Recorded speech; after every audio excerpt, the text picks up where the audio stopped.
Halo guys, assalamualaikum warahmatullahi wabarakatuh. Selamat pagi. Aku mau cerita yang terkait dengan teman-temannya roti. Ya, kalau kita makan roti itu apa saja yang ada di dalamnya maupun yang menemaninya, begitu ya. Yang paling populer ya yang kita konsum adalah margarin ya, mungkin juga mentega. Nah, apa itu margarin dan apa itu mentega? Sumbernya kalau margarin itu adalah nabati, kalau mentega itu hewani ya. Jadi kalau margarin itu sumbernya dari tanaman, tumbuh-tumbuhan. Kalau mentega sumbernya dari hewan. Nah, mentega dan margarin itu termasuk ke dalam lipida sederhana ya, golongan lipida sederhana, dan mereka masuknya ke kategori lemak atau fat, bukan oil, karena pada suhu kamar berupa padatan sehingga didefinisikan sebagai fat atau lemak ya. Jadi lipid bukan lemak, lemak bukan lipid ya. Lemak itu fat, lipid itu ya lipida ya. Lipida itu sudah pernah saya sampaikan di video yang lain.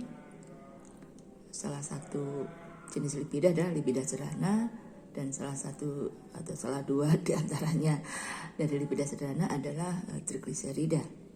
Nah, trigliserida itu ada yang berupa minyak atau oil dan ada yang berupa lemak. Trigliserida juga disebut triacylglycerol atau triester glycerol, di mana dia terdiri atas gliserol yang mempunyai 3 OH itu atau suatu triol. Nah, itu yang berikatan dengan gugus karboksilat dari suatu asam karboksilat yang merupakan asam lemak, yaitu yang minimum 3 karbon atau dari literatur mengatakan 4 karbon, yaitu asam butanoat atau propanoat, asam propanoat. Nah, karboksilat dengan OH tadi membentuk gugus baru namanya ester atau disebut dan menjadi triester glycerol, atau juga ada yang menyebut triacylglycerol atau TAG, ada yang menyebut trigliserida atau TG. Nah, kalau lemak itu ya, selain sifat fisika atau wujudnya berupa padat pada suhu kamar, nah dia secara struktur kimia dia terbentuk atas asam lemak jenuh ya. Selain gliserol berikatan dengan asam lemak jenuh. Jadi asam karboksilat yang rantai karbonnya minimum 3 atau beberapa buku mengatakan 4, yang ikatan antar karbonnya ikatan tunggal atau jenuh. Sudah saya terangkan mengapa disebut jenuh ya, karena tidak dapat bereaksi lagi atau tidak dapat dipecah lagi begitu ya, atau tidak dapat disubstitusi lagi atau ditambahkan gugus lagi dengan reaksi kimia biasa atau digantikan gugus dengan reaksi kimia biasa ya. Jenuh ya, kalau secara umum ya jenuh ya nggak bisa ngapa-ngapain lagi gitu ya, udah maksimum sepertinya begitu ya. Nah, tapi kalau dengan suasananya ekstrim ya, reagen yang ekstrim, tekanan ekstrim, suhu ekstrim ya, dengan lingkungan lain yang ekstrim atau kondisi lainnya ekstrim, itu insya Allah masih bisa. Nah, itu definisi yang jenuh ya. Sebaliknya tidak jenuh, dia mengandung ikatan rangkap 2 ya.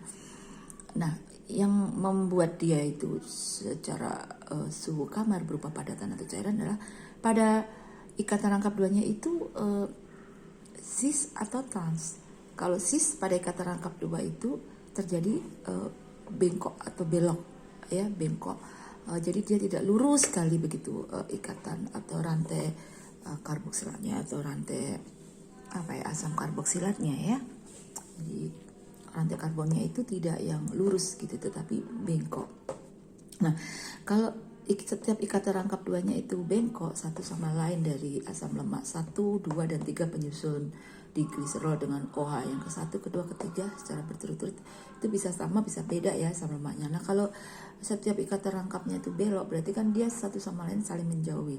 Disitulah artinya struktur kimianya saling menjauhi, rantai karbonnya satu dengan yang lainnya, antara asam lemak satu dengan yang lainnya saling menjauhi, sehingga tidak terlalu rapat dibandingkan apabila bentuknya apabila bentuknya tersusun oleh asam lemak jenuh, sehingga secara fisik bentuknya cairan pada suhu kamar, begitu ya. Jadi physically kita melihat seperti apa wujud ya, bahkan dengan visually, tetapi dengan visually kita lihat padatan. Ternyata secara kimiawi atau chemically kita ternyata dapat membuktikan bahwa strukturnya memang dia saling menjauhi satu sama lain.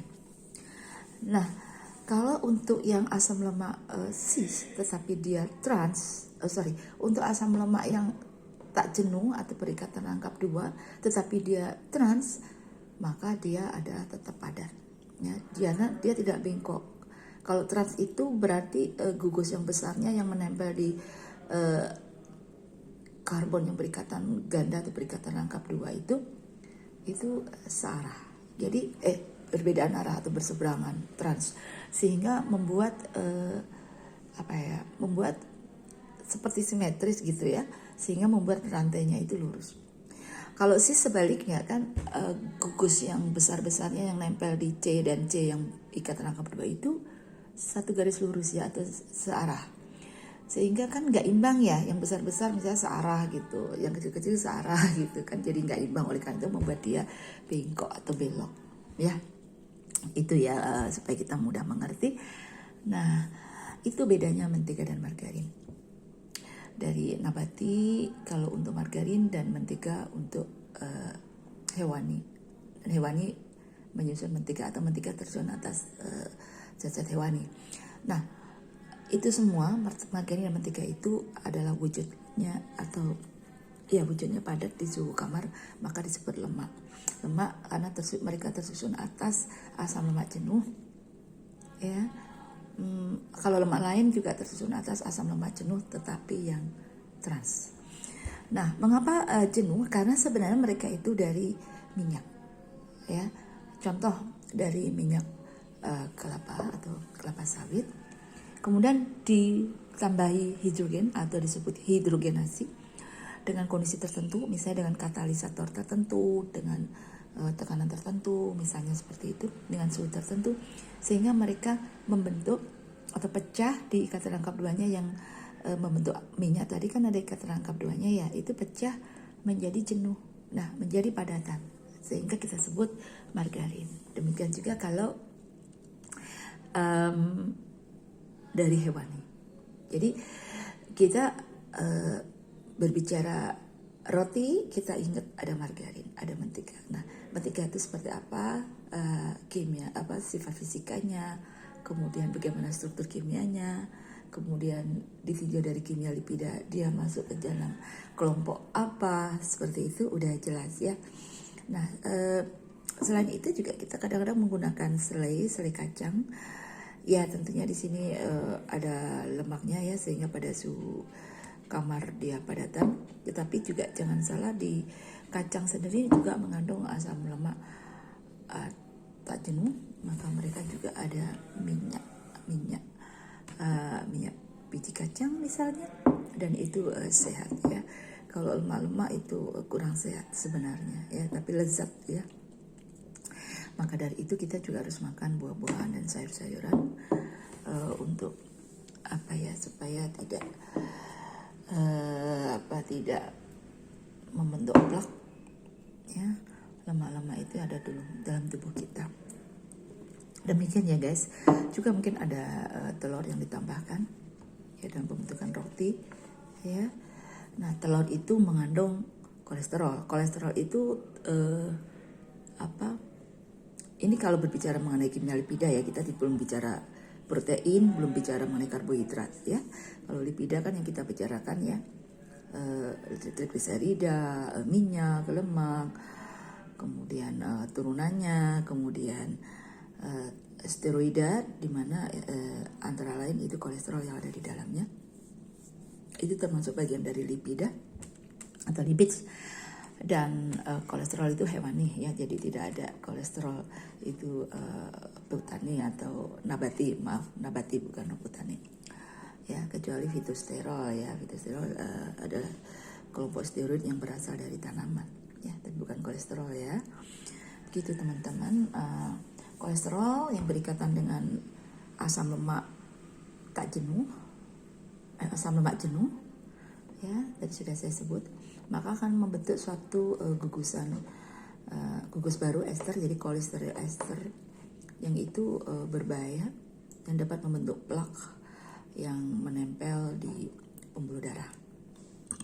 Kalau itu ada sekitar jantung kita, maka akan menyebabkan arteriosklerosis. Jadi tumpukannya itu pada persentase tertentu itu menyebabkan iskemi ya, atau penyakit jantung koroner begitu, sehingga harus dipasang stent atau ring. Kalau tidak dapat ya mau tidak mau bypass. Kemudian dan itu kalau ada di sekitar syaraf atau otak itu menyebabkan stroke ya. Nah, oleh karena itu jangan lupa juga mengkonsumsi antioksidan, serta pola hidup sehat, olahraga, dan makanan kita juga jangan yang banyak mengandung lemak, kolesterol ya. Kita harus banyak sayur, buah ya. Antioksidan itu banyak ada di biji-bijian. Saya sudah pernah sampaikan di video sebelumnya. Antara lain yang termasuk tertinggi di dunia adalah dari biji anggur merah. Mereka mengandung OPC atau oligomeric proanthocyanidin ya, warna merah. Jadi kalau makan anggur merah, bijinya dikunyah-kunyah dimakan ya. Ada juga pemproduksi atau produsen biji anggur merah ekstrak atau grape seed ekstrak atau ekstrak biji anggur merah yang mengandung oligomeric proanthocyanidin atau OPC, yang mereka juga digunakan di dalam merek-merek produk kecantikan ya. Saya juga pernah menjual suplemen OPC dulu.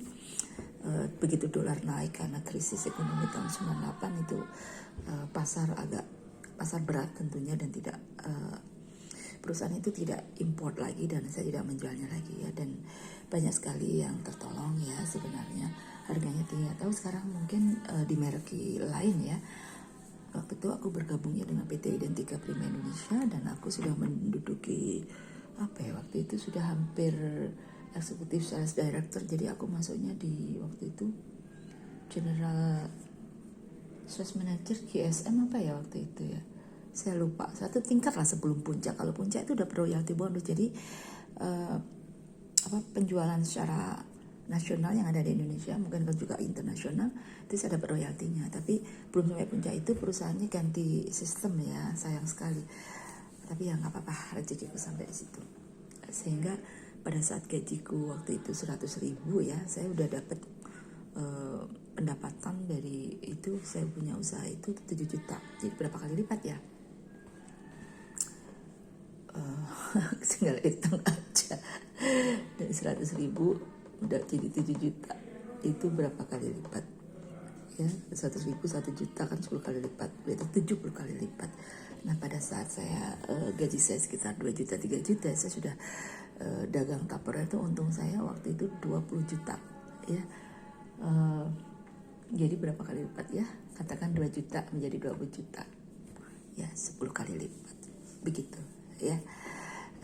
Dan fitnah itu luar biasa ya. Fitnahnya suami saya bikin negeri lah, saya dagang untuk kamuflase lah, astagfirullahaladzim ya, naudzubillah min dzalik, seperti itu fitnahnya.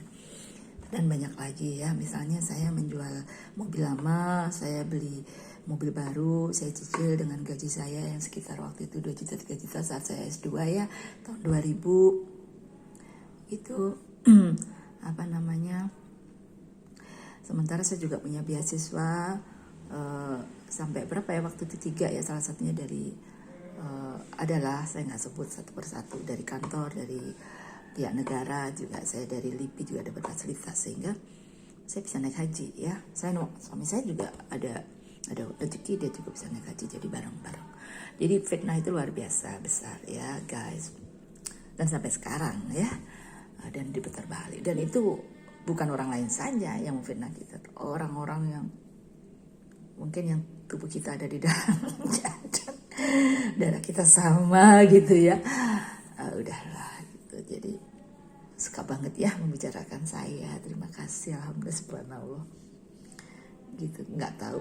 Penting banget saya ini untuk dibicarakan ya kan, untuk diperkunjingkan, untuk diperbincangkan, bahkan yang bukan saya ya sebenarnya. Misalnya saya hari ini berbaju merah gitu, mereka memperdebatkan, memperbincangkan, mereka berargumentasi bahwa saya berbaju misalnya hitam seperti itu, sementara saya sendiri pakai baju merah.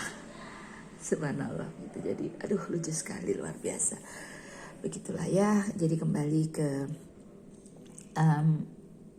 mentega, margarin, ya, kolesterol, lipida, lemak, minyak, asam lemak, ya, asam karboksilat, ester, asil, triol, alkohol, hidroksida, ya, gliserol, terus apa lagi? Saya rasa sementara cukup ya yang terkaitan dengan roti. Kemarin saya menceritakan tentang roti mengandung biji-bijian ya, dan itu sudah saya sebutkan. Tapi tentang OBC dan grapeseed extract di yang video tersebut saya lupa sebutkan, tetapi di video-video lain sudah ya. Hampir semua buah-buahan, sayuran, hampir semua tanaman ya, itu banyak mengandung antioksidan, juga rempah-rempah ya. Itu jadi ya kita harus seimbang menunya. Dan tentunya kita tidak usah terganggu kejiwaan kita supaya radikal bebas tidak terbentuk lebih banyak, dan antioksidannya juga tidak terkuras sehingga kita kurang, gak seimbang, dan akibatnya bahaya sekali. Semua penyakit bermunculan, misalnya inflamasi atau peradangan yang akibatnya kanker dan juga penyakit lainnya. Demikian ya guys, bagaimana struktur radikal bebas, bagaimana struktur ion seperti itu nanti, struktur kimiawi tentunya ya, nanti akan saya terangkan di event yang lain, atau saya share lah tempatnya ya, apa yang saya punya, yang saya ingat ya, tanpa membuka literatur lagi, dengan bahasa yang mudah dipahami oleh masyarakat dan guys semuanya. Terima kasih, selamat sarapan, sehat walafiat, semangat pagi, mudah-mudahan kita dapat bekerja ya, targetnya beres semua. Kita harus mengurus anak, suami, keluarga di rumah terus, tak terhingga waktunya, dengan segala fluktuasinya ya. Mudah-mudahan diberi kekuatan, kesabaran ya. Bahkan mungkin kita tidur kurang ya, kita tidak mungkin tidur, anak belum tidur, anak masih begini begitu kan, kita harus dampingi, ngontrol perutnya, ngontrol makannya, dan seterusnya, dan lain-lain lah.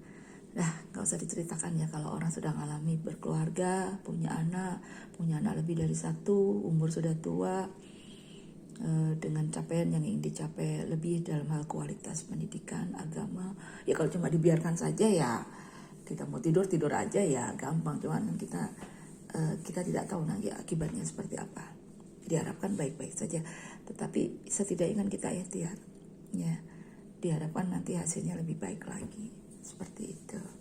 Amin. Terima kasih. Assalamualaikum warahmatullahi wabarakatuh. Selamat pagi guys.